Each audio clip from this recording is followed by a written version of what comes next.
Welcome to Lynn Cullen Live, talk radio without the static. Email your questions and comments to lynn@pghcitypaper.com. And now your host, Lynn Cullen. And good morning to you, and welcome to June 8th edition of Lynn Cullen Still Alive. Oh, looking out my window. It's a beautiful sunny day. I can hear the birds singing in the trees, and every once in a while the rotors of a helicopter that had been very loud just about 40 minutes ago, now a little bit more off in the distance, and it is yet another protest march in my neighborhood going on now. A little more about that in just a bit. Okay. I was thinking last night as I was sitting trying to digest some of the happenings of this weekend about a moment in my life where I felt a resolve, a desperate resolve. It was the first time in my life I had felt what I was feeling. I was sitting in a classroom in my elementary school. I was in third grade. The teacher, Mrs. DeWitt, had just said, "Now we are going to, for the last time, go over how to tell time." And I felt such foreboding, such fear, such desperation, but it led to resolve because I couldn't. I was in every way a very good student, but there was something about the face of a clock that terrorized me. I couldn't ever get it. And Mrs. DeWitt said, "I know most of you children already know, but this will be for those of you who still haven't learned. This is your, essentially what I was hearing, this is your last chance." And I remember feeling like, you've got to get it. And you've got to not look like you're trying as hard as you're going to look, because I didn't want people to know I didn't know. It was something I was ashamed of.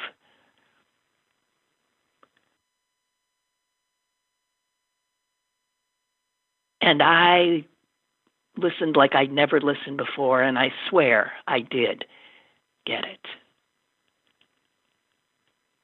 But that's what I've been thinking about this, what's going on in our country now. So many times in my lifetime, our nation has come to a moment that we hoped would prove a turning point. We hope would be the teachable moment where we could start as a nation to really move forward together. And all of those moments have passed. There have been some progress made after some of these moments, but there's always this retraction, this backlash of white people that pulls us all back. And then we end up in the same place again. I'm feeling now that this is our last chance. And I think an awful lot of people, more than I can ever remember, are like me, that little terrified kid in Mrs. DeWitt's class. I think now people are desperately trying to pay attention, to learn. I do think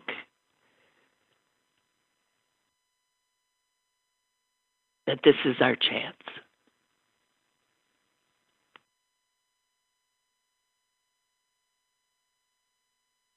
And, you know,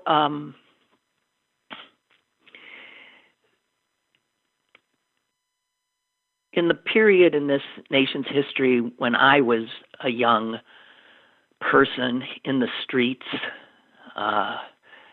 protesting, it was protesting about civil rights, protesting about the Vietnam War, protesting about women's place. I was out there in the 60s, in the 70s. But in the 60s, this country saw conflagration and rioting in the nation's cities. They were set afire. And the president at the time, Lyndon Johnson, said, we've got to understand what's happening here. So he did what presidents do. He created a commission. And it was a bipartisan commission. And it was made up of, the Republican office holders, Democratic office holders. I think the NAACP was in. I think there was some police chief, it was a pretty good, diverse representative group. It was chaired by the governor of Illinois, whose name was Kerner. And they did their homework. They talked to the people who had rioted. They tried to understand what was going on. And in 1968, they put out their findings, the Kerner Commission Report. And you know what? If you read that now, it could well be a report written right now. And it shows, again, how we have missed the opportunities of these teachable moments. We have not paid attention. We have not learned much of anything. Listen to what the bipartisan Kerner Commission signed off on. I'm going to read just one little part, okay? 1968. In this part, they're talking about the role of the police in causing the unrest and exacerbating unrest. Remember, bipartisan commission. Quote, the police are not merely a spark factor. To some Negroes, police have come to symbolize white power, white racism, and white repression. And the fact is that many police do reflect and express these white attitudes. The atmosphere of hostility and cynicism is reinforced by a widespread belief among Negroes in the existence of police brutality, and in a double standard of justice and protection, one for Negroes and one for whites.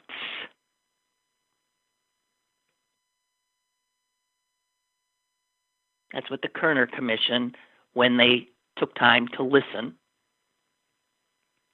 heard. And then the Kerner Commission said this about what could be done to prevent this or to make some progress.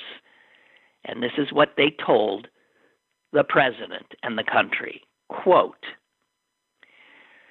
"The commission condemns moves to equip police departments with mass destruction weapons, such as automatic rifles, machine guns, and tanks. Weapons which are designed to destroy, not to control, have no place in densely populated urban communities." Okay. 1968, the Kerner Commission. And it's worth reading. It's worth reading to see the sort of endless loop that we have been on and how we need to break it. And now is a possible moment. Something different is going on. As I said, I heard the helicopters over my house again this morning, and I thought, oh, what? They've been over my house almost every day because there have been lots of demonstrations in the east end of Pittsburgh where I live.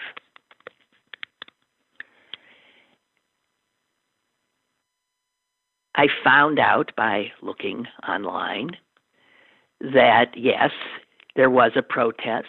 It had begun just a few blocks from my house at Starrett Middle School in Point Breeze. And it was a march of teachers and staff and some students of Pittsburgh public schools. And they were marching from Starrett to Colfax School in Squirrel Hill. And I guess no march can happen without what? The police putting up helicopters? Teachers and staff people can't march down the street here in the East End without helicopter constant overhead. I guess taking pictures, I don't know. What are they there for? I don't quite get the helicopters. I heard the helicopters, as I said, all weekend. On Friday, they were really loud again, and I was sitting here actually trying to write something about George Floyd for an event that I had to MC, a virtual event. So there I am thinking of what to say, and that noise, that din over my head. And my phone rang, and it was a friend, and she said, "Are you at the demonstration? It looks like it's heading right over to you." And I said, "Well, I hear the helicopters." And I grabbed my dog and ran toward the march. And so I joined this march. It was a march of overwhelmingly white young people. It was called the Allies March, which explains the almost all white nature of it. And as I said, I'm a veteran of an awful lot of very large protest marches in the 60s, 70s, and some after. I was blown away by the seriousness of these young people. There was no sense of sort of frivolity, which every once in a while you could get in some marches. A sense of, wow, isn't this neat? Look what we're doing. None of that. None of that. Deadly serious, all masked, extraordinarily well organized, clearly marked people who were marshals, clearly marked people with red masking tape crosses on their backs that had medical supplies, people clearly charged with keeping the protesters hydrated, and they had sunscreen and, truly Gatorade and water. And when the marchers stopped and sat or knelt, you could hear a pin drop as they listened to the speeches that were given. And the speeches were extraordinary too, and by young people with such passion and coherence. And at one point when the march left a little green called Lyndhurst Green, which borders on Beechwood Boulevard, they had sat there for a bit and listened to speeches. As they got up to go, they were told by the organizers, remember, leave nothing behind, no trash, nothing. We will leave this place cleaner than when we came. And they did. I was so impressed. And I couldn't help but leave there and for the first time feel hope. That these young people who are facing such an uncertain future, that these young people might save us. I felt hope, and it felt good. Sort of like maybe this time. Maybe this time. And of course, there have been other signs of something different. Signs that maybe Donald Trump has run out of anything to pull out of his bag of tricks. That nothing he has always relied on, distraction, blaming, lying, doesn't seem to be working very well.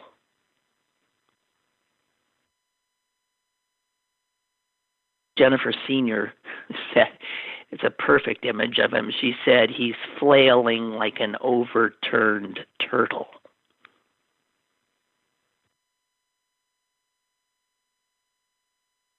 And we see now that while maybe this country, before COVID-19, before George Floyd, maybe could have survived 4 years of this repulsive incompetence in the White House. As he always says, what have you got to lose? Well, now, of course, more and more Americans know the answer to that question. Everything. everything.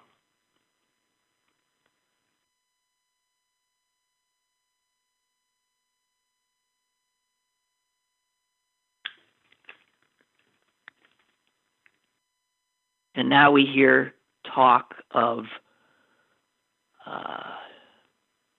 defunding police.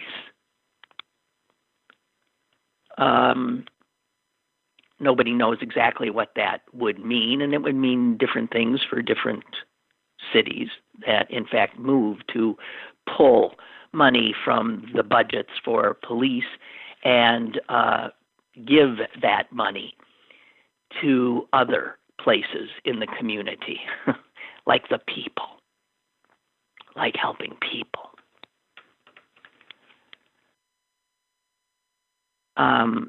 I'm going to leave that for a while because that's something that we're going to probably see more and more of, especially with the Minneapolis City Council even going further than that and saying that they have enough people on signing on in their city council to literally abolish their police department, to, destroy it and start over. Now that sounds frightening, actually, but I'm sure it would be something done incrementally. So, of course, some people are freaking out now about that. Everybody just take a deep breath. What's happening now is something that should have happened a million years ago. Because our police culture in this country is in need of abolishment. It is a culture suffused with brutality and with racism. And it is part and parcel of the problem. There's that wonderful famous quote from 1968, the Chicago Democratic Convention. I was there, where the mayor of Chicago at the time, Mayor Daley, the first, I can't remember the first part of it, but he hotly, to people who suggested that it was the Chicago police who were rioting, not the protesters, that it was the police who caused. He said something like, the police are not there to create disorder. The police are there to preserve disorder. And I thought, yeah, well, they're doing a hell of a job. But I want to share some words with you written by Jamelle Bouie and talking about police and accountability and police and history. African American observers have never had any illusions about who the police are meant to serve and protect. The police, James Baldwin wrote in his 1960 essay about unrest in Harlem. Now, this is interesting because I already quoted the Kerner Commission to you. That's from 68. Here is James Baldwin in 1960. And again, all of this was put out there for us if we could listen to it and take it in. And the overwhelming vast majority of America did not bother.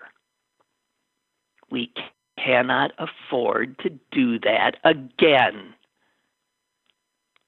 James Baldwin. The police represent the force of the white world. And that world's real intentions are simply for that world's criminal profit and ease to keep the black man corralled and in his place.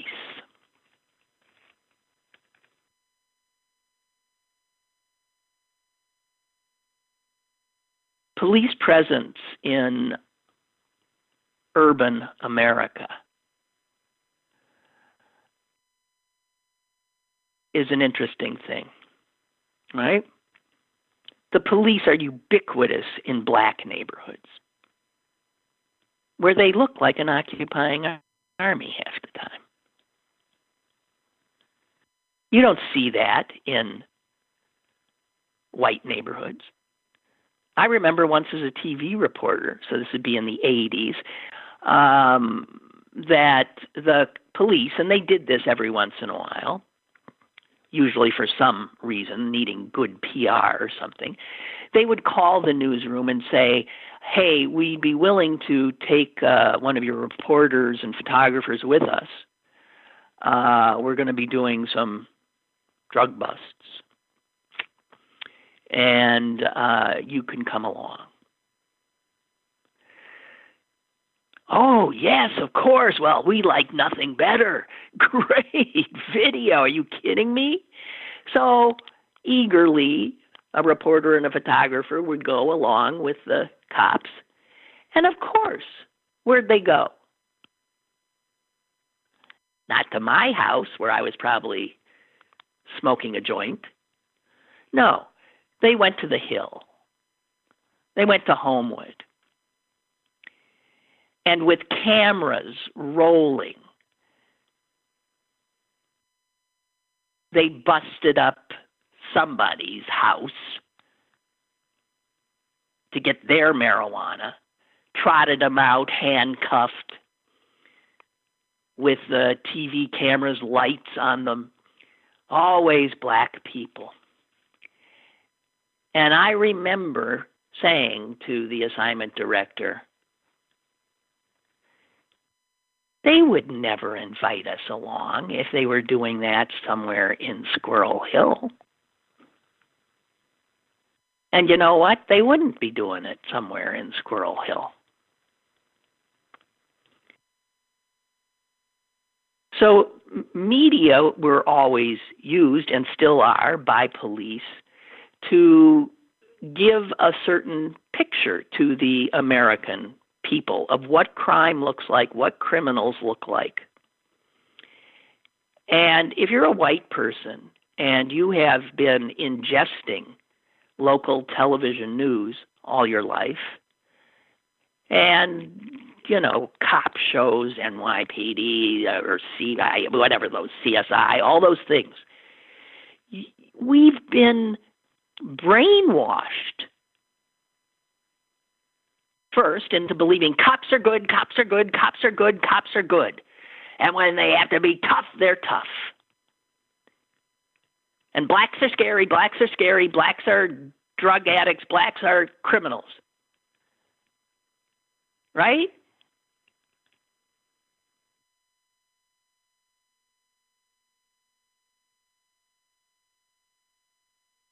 So black people know that those cops in their neighborhood aren't there to really protect them. They don't feel like they're there to protect them, and I would trust that. They would know, right? So Jamelle Bouie says this: if you are trying to understand the function of policing in American society, then even a cursory glance at the history of policing in America would point you in the direction of social control. And blackness, in particular, was always seen as requiring a level of permanent supervision and sometimes direct domination. You don't have to tell me that that's not true, because you know it is true. We've seen it. The simplest answer to the question, why don't the American police forces act as if they're accountable to Black Americans, is that they were never intended to be. Jamelle Bouie.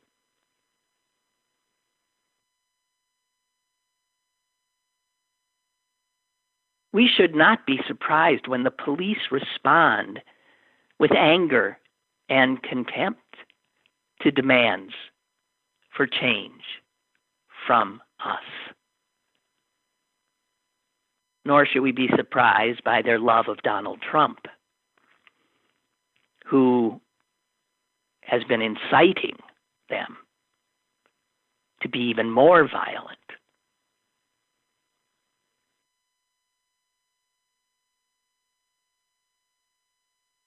Jamelle Bouie again.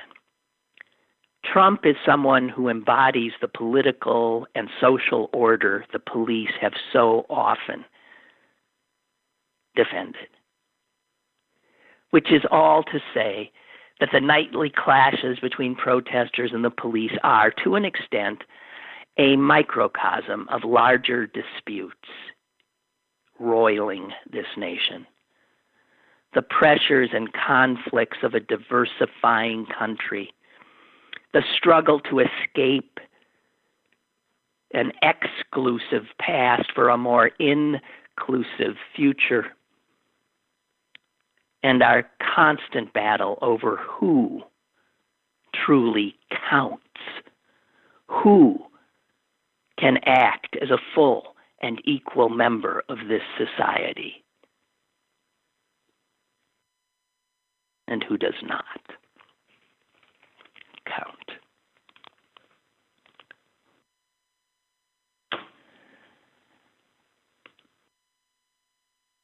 It's so much bigger than the police.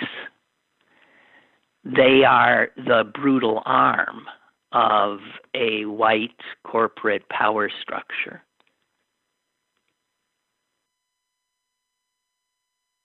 The bigger problem is that and the propagandized, brainwashed mindset of so many of us. A mindset that doesn't see what's happening in front of our very faces. A mindset that willingly acquiesces to the building of more and more prisons and the and incarcerating huge percentages of our Black population, putting our tax dollars into incarceration, not into education. So when people freak about defund the police, yeah. Do you know what percentage the cops get of the budgets of cities? I don't have the number for Pittsburgh. I wish somebody would get it. How much of the budget goes to the cops? Because those percentages are mind-blowing. This is from Reuters. Good God.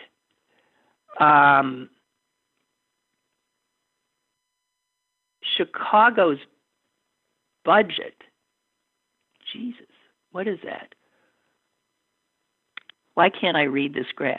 I'm not good at graphs. If Mrs. DeWitt had said, this is the last chance you will have to understand a graph. Oakland, Chicago, Minneapolis, Houston, humongous percentage of their, this is why I can't get the bottom line and I'm unable to see it, over 50%. Over 50% go to the cops. You wonder why they have uniforms and then more uniforms and then, let's see, I have a closet full. This is for going to when I go to a protest. This is for when I'm standing in the number of accoutrements for each individual cop is mind-blowing.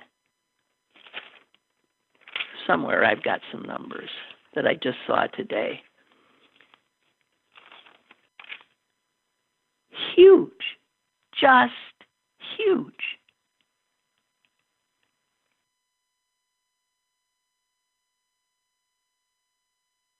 And I can't. Damn.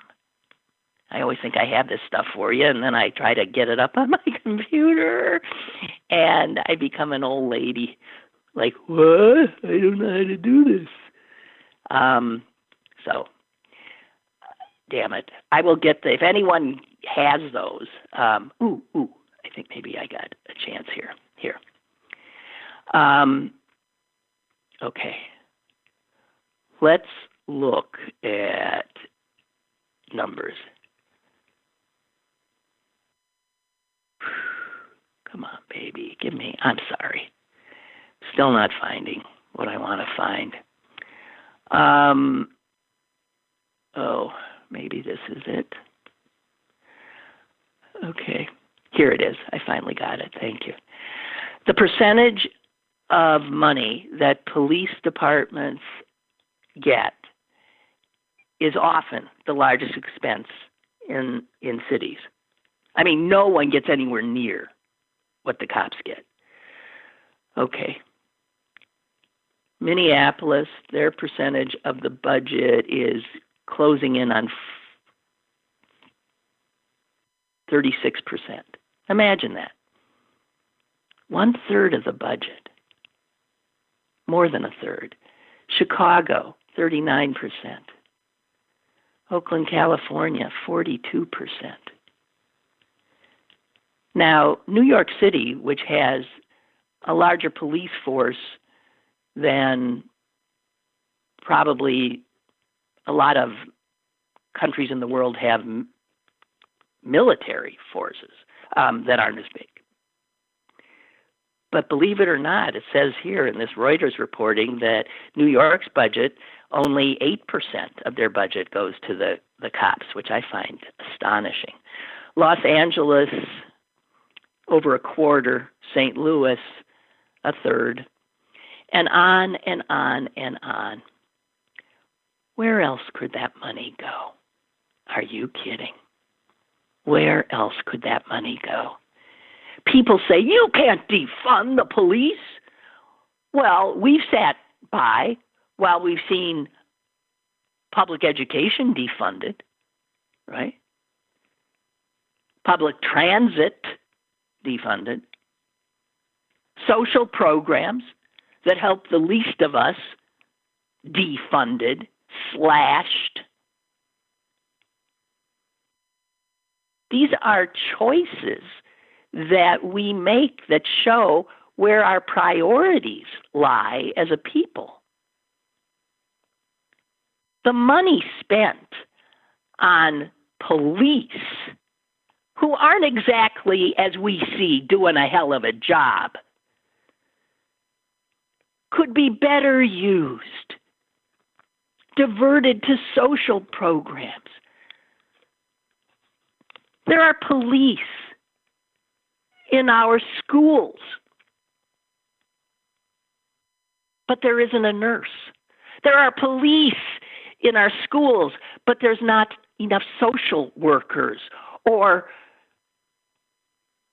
psychologists.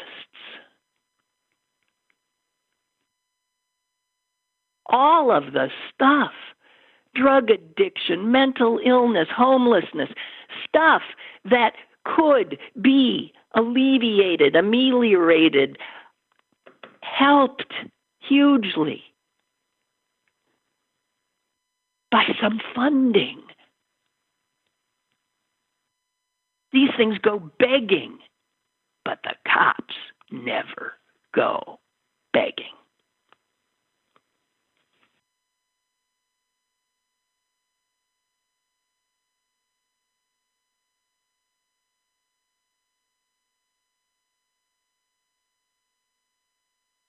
The head of the police union in Minneapolis. Have you seen him? Wow. There's a poster boy for everything that's wrong. The extraordinary political power of police unions, and I've talked about that last week as well. I have been a union representative. I have been a union delegate to a labor council. That was way back in my days in Wisconsin. I have always stood up for unions. But the police union, my God, they have got to be reined in.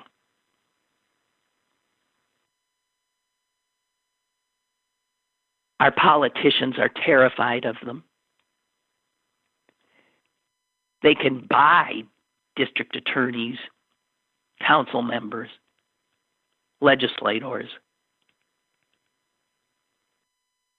There was a Minneapolis city councilman who, before all this, had been talking about we've got to pull some money out of the police department and we need to create something that deals with violence prevention. And you know what happened? The police in Minneapolis, in an absolutely illegal action, stopped responding quickly to any 911 calls that came in from this guy's constituents.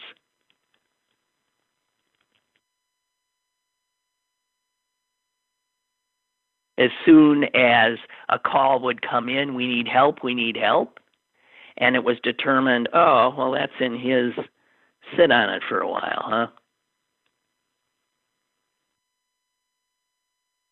And as this councilman says, in this regard, these cops, they operate sort of like a protection racket. Mm-hmm.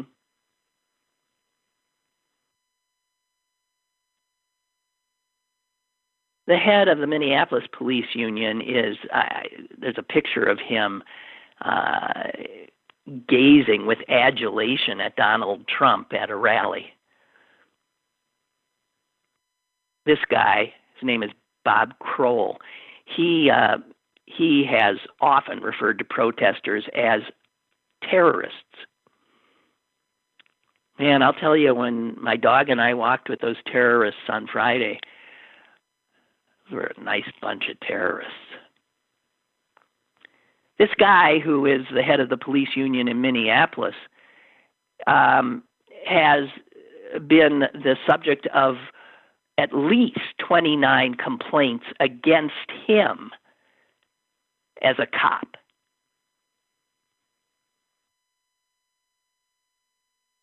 And by the way, as you see, George Floyd's killer had the same kind of huge numbers of complaints against him. And only twice had any complaint led to just a little slap on the wrist for him. Police chiefs regularly trying to get rid of the real bad actors, they might fire one, and the police union, through arbitration, invariably gets the cop reinstated. I listened to a police chief the other day say that he has fired the same officer more than once. I fire him, get rid of him, and damn if he doesn't come back because of the union. And I fire him again, and damn if he doesn't come back.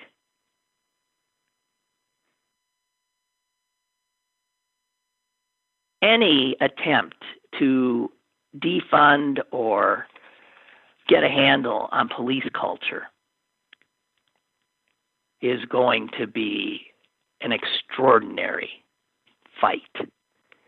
And I wouldn't put it past the cops to do the kinds of things that they did in Minneapolis and more. Now, I must say that since the first few days of protest, the Pittsburgh police seem to have gotten control of themselves a bit. and they seem to be handling this better. The march I was at, they were not all that visible. They hung back like a block or two. They sat on their motorcycles in the residential streets behind where the protests were.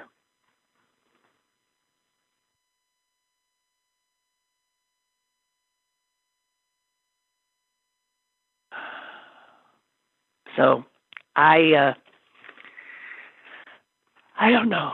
We're really in for a pretty amazing rest of this year.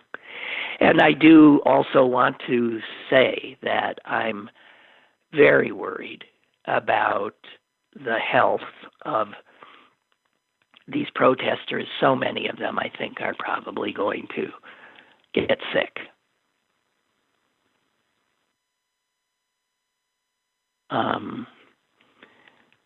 I'll tell you, it's hard to march and chant and do what protesters do with a mask on. And yet people kept them on. But you have seen a lot of video where they confront people who do not have masks on, who are screaming in their faces. And when police police create disorder, as they did so astonishingly in Lafayette Park in Washington, D.C., when police create disorder and use tear gas, it is an outrageous act of endangering public health. Protesters are exercising their rights as Americans. Cops have been lobbing tear gas into peaceful protests, as they did in Lafayette Park. And if you've ever been tear gassed, it hurts. It hurts like hell. Your eyes are burning. Your skin is burning. Your nose starts running. You start hacking and coughing. And this, the result during a pandemic, a respiratory illness pandemic, is that the police fire tear gas into the protesters, and then protesters, gagging, coughing, pulling their masks off, desperate to try to get some air, some relief, end up spewing, perhaps, COVID-19 into the air. Tear gas, which, as we noted last week, is not even allowed, according to the Geneva Conventions, in war.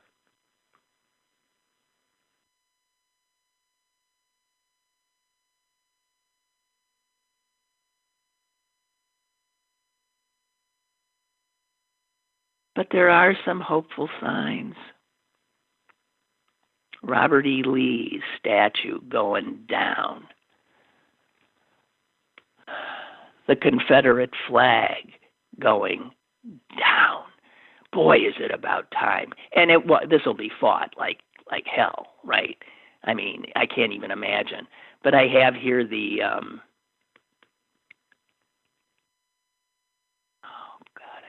I have here what the Department of the Navy's, actually the Marine Corps, put out to all of their people this weekend. And if you haven't seen it, the big headline is, this is an official document coming from the Marines, removal of public displays of the Confederate battle flag. And it flat out says, depictions of the Confederate flag are unauthorized in public and in workspaces on all installations. Depictions of the flag on bumper stickers, on clothing, on mugs, on posters, the flag itself, etc., are banned. And then the Marine Corps says this: the Confederate flag has all too often been co-opted by violent extremist and racist groups whose divisive beliefs have no place in the Marine Corps. Our history as a nation and events like the violence in Charlottesville in 2017 highlight the divisiveness the use of the flag has had on our society.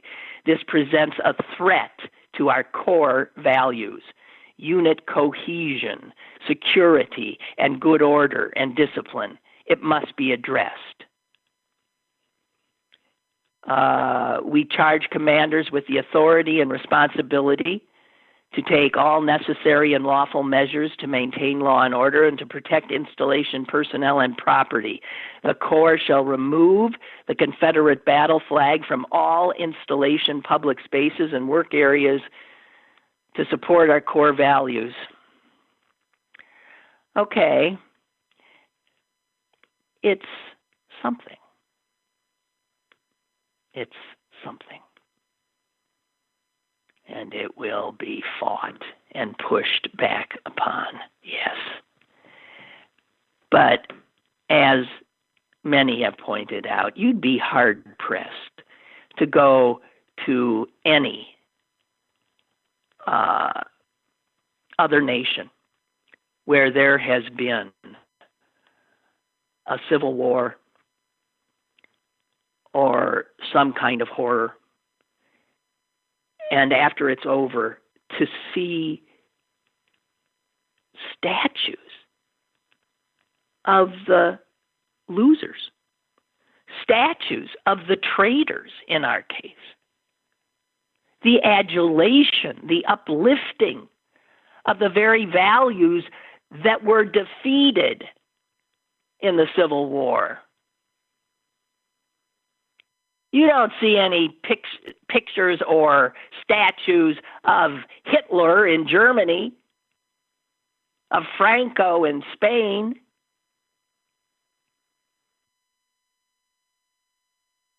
Only here have we allowed for 150 plus years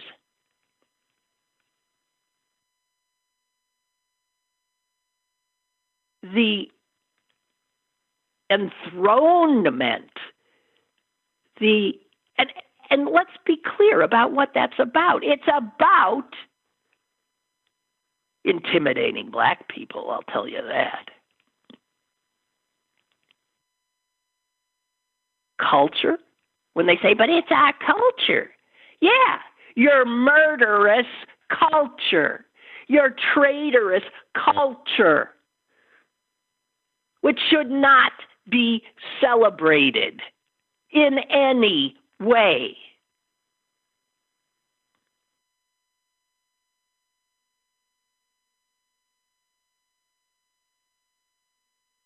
We have a caller. Caller, go ahead, please. Hey, Lynn Cullen, is this you? Yeah. Wow. Hey, this is Linda Wellner. I think I called you about a month ago and talked about, of course, the cyclotron of the heart that nobody knows about. But I was just catching what you were saying, and almost everything you say, I have something to say about.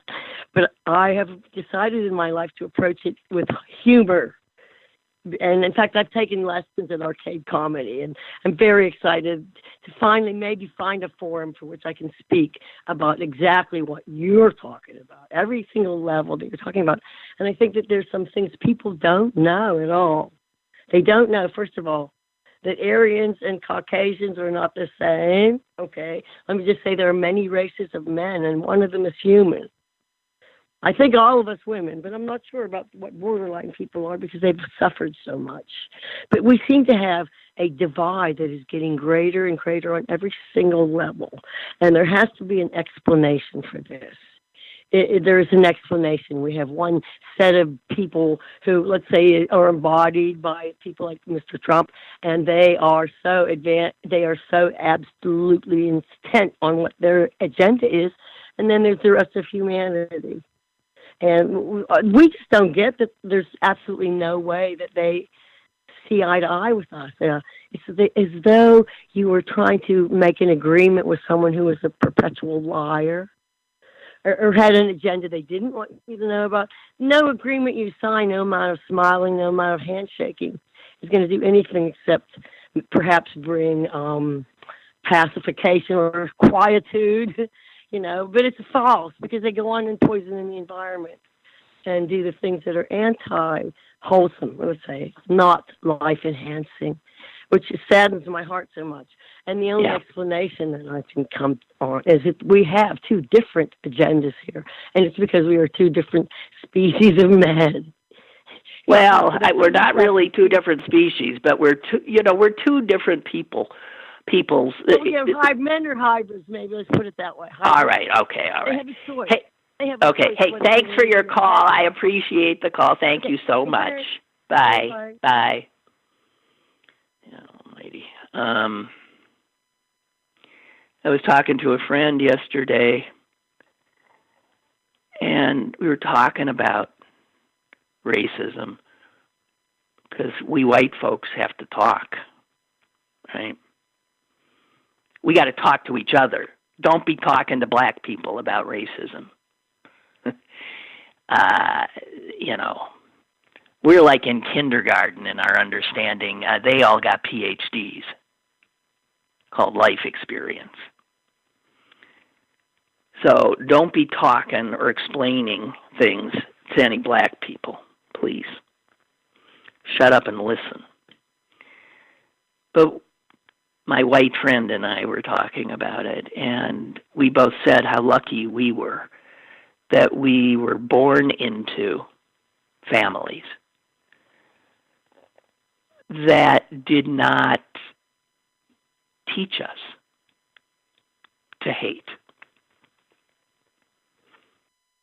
Did not teach us to hate. Because an awful lot of kids are born into families in which they are indoctrinated from day one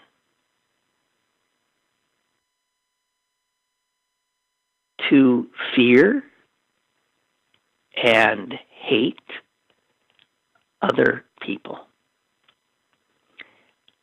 Or they just can, hearing their parents talk, hearing the disparaging remarks, the offhanded comment. Children suck it all in. All in. There's that song. We both started almost immediately talking about it. From South Pacific. That just nails it. I think it's called You Have to Be Carefully Taught.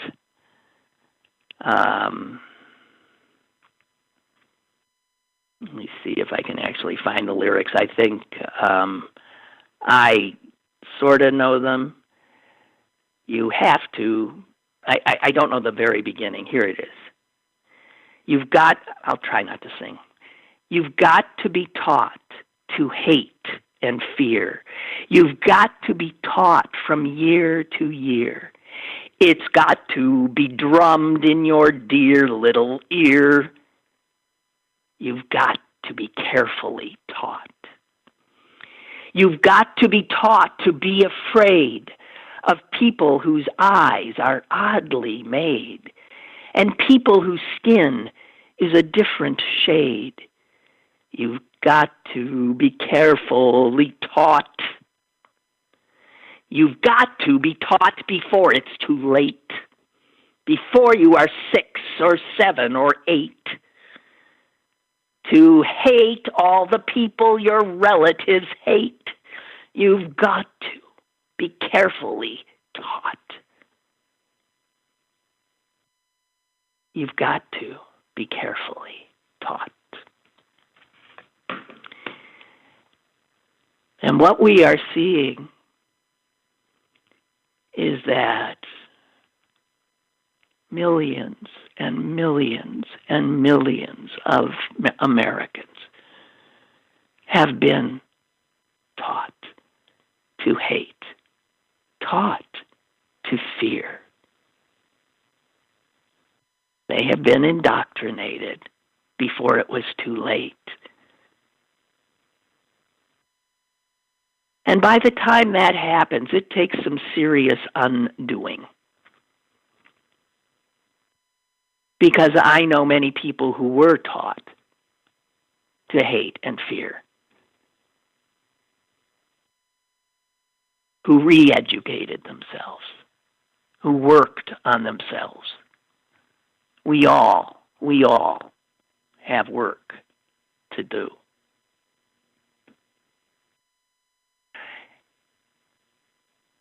And I just want to say this.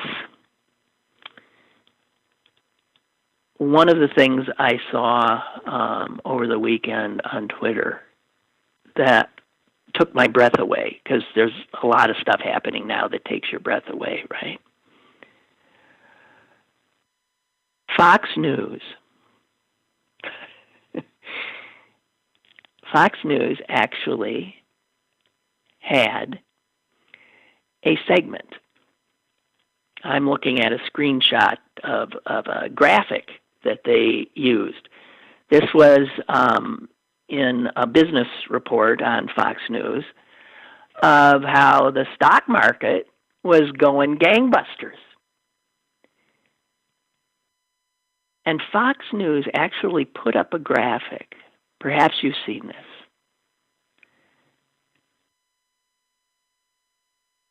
That shows how much the stock market went up 1 week after Dr. King was assassinated, Rodney King's cop's acquittal, Michael Brown's death, and George Floyd's death. We've seen what's happened to the stock market since George Floyd's death. It's gone crazy.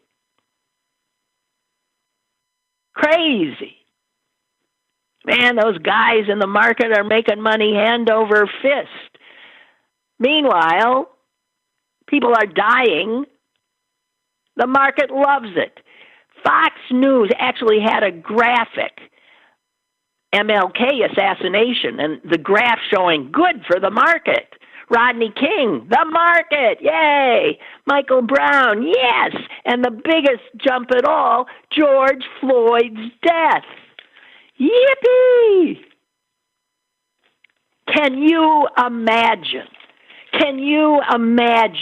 the mindset in a newsroom that would say, hey, tell the graphics department we want to see how much Wall Street loves dead black men.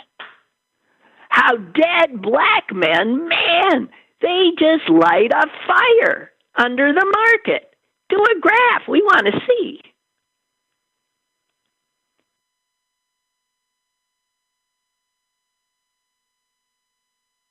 It is rare. But I saw, I think yesterday, that Fox News actually apologized. That's a rarity.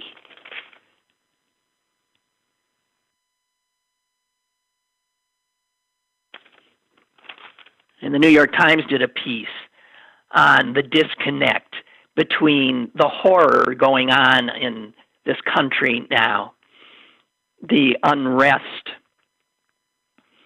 the deaths from the pandemic, the anxiety, the fear, nothing is the same, over 100,000 dead, incredible tensions.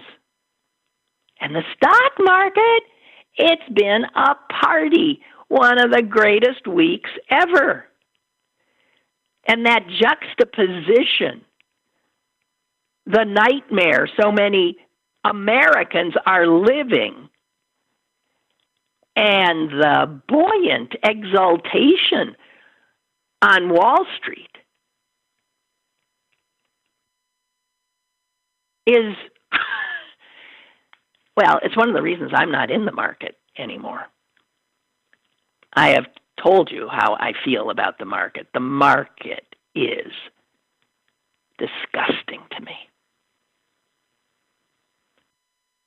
And in the New York Times article, they did talk to some of the big guys in the market and said, how can you, how do you explain this? And here's how they explain it. The stock market is amoral, always has been. If you want to find morality, don't look at the stock market. Here's somebody else, an economist. He says the stock market judges many things, but morality, that's not one of them. And this is the reason I have such trouble with the market. It disgusts me. And the Times makes it very clear, and this is the business section. It says, the market is focused on one paramount thing: profit, money, profit. And that may be repulsive to many in a moment of intense and widespread human suffering, but it is not even on the radar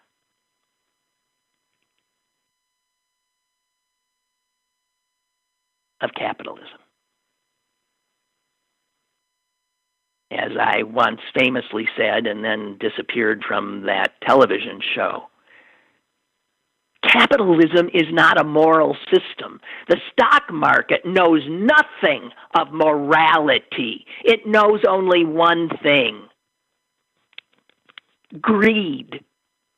Greed. More, more, more, more, more.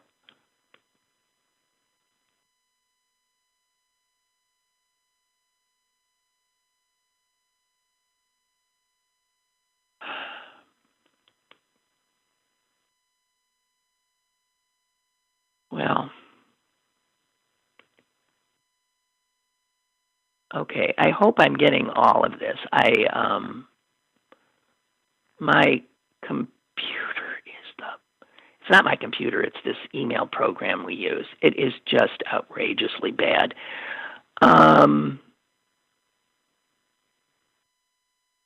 Father Joseph sent me something. I'm going to read what I can see. It might be all of it, but I doubt it. I don't know.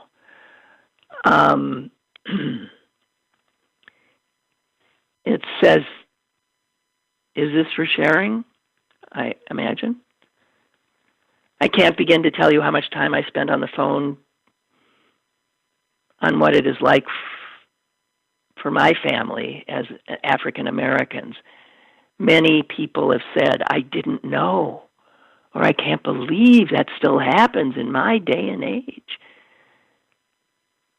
Father Joseph says they find me approachable, so here's an abbreviation of what I wrote. Well, I hope I'm seeing all of this. So this is what you're saying to your white friends. This is Father Joseph.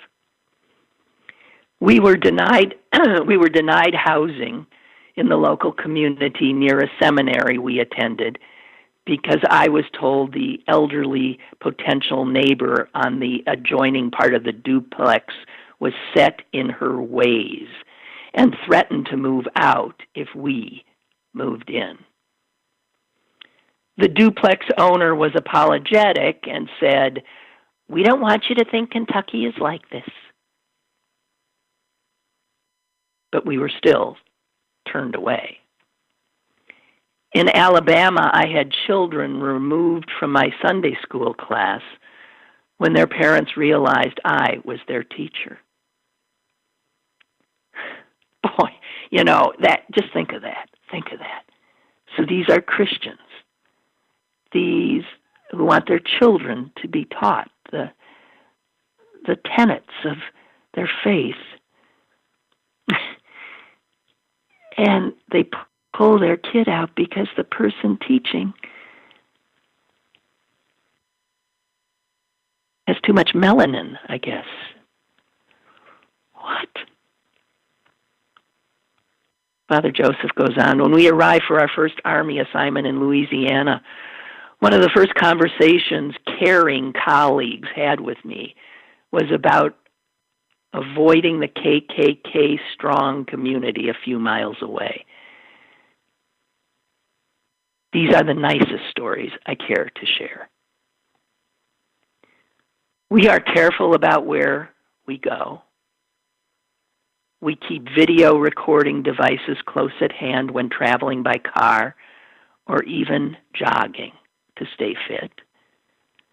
And we make helicopter parents look like rookies when it comes to doing all we can to ensure our sons are aware of and prepared for mitigating risks due to racism.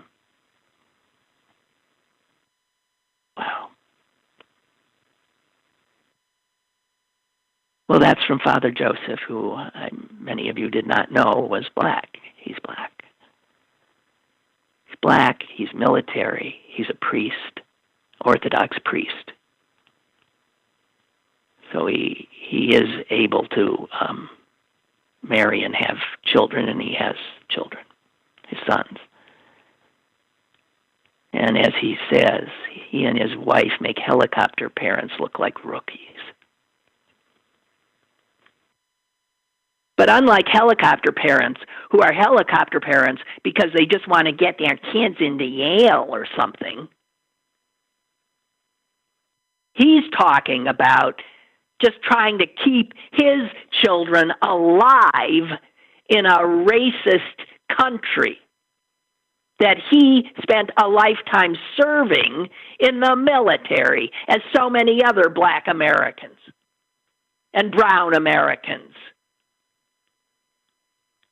God help us if we don't get it.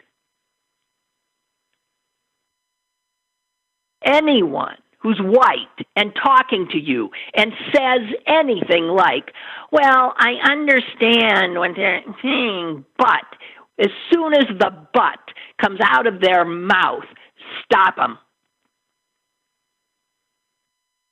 Stop them. Because that's where they start to belie what they don't even recognize as their own bigotry.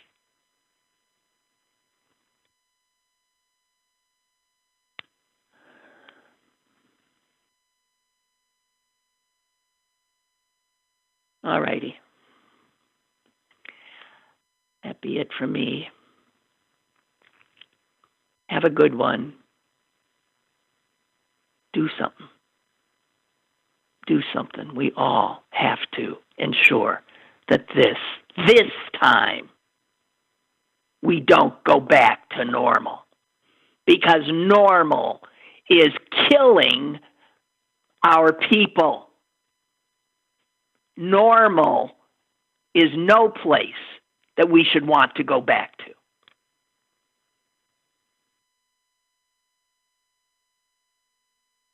Love you all. I do.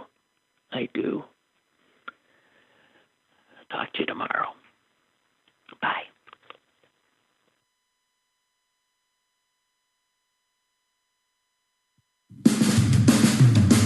Lynn Cullen Live, Monday through Friday from 10 a.m. to 11 a.m. and archived at pghcitypaper.com. The opinions expressed on Lynn Cullen Live are those of the host and do not necessarily reflect the viewpoints of Pittsburgh City Paper or its advertisers.